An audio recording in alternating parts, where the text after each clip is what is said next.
అవనికి వెలుగులు పంచే ఆదిత్యుడు అంధకారంలో వదిలేశాడు. కడుపు కోతగా భావించి కన్న తల్లి అనాథగా వదిలేసింది. విద్య నేర్పిన గురువు పరమ కిరాతకంగా శాపగ్రస్తుణ్ణి చేశాడు.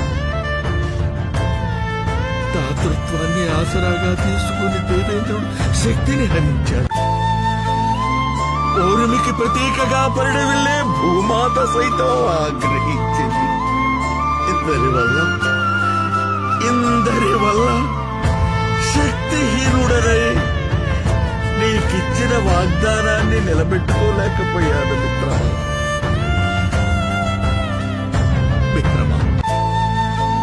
నీ దయముందు నా జీవితం ఎంత.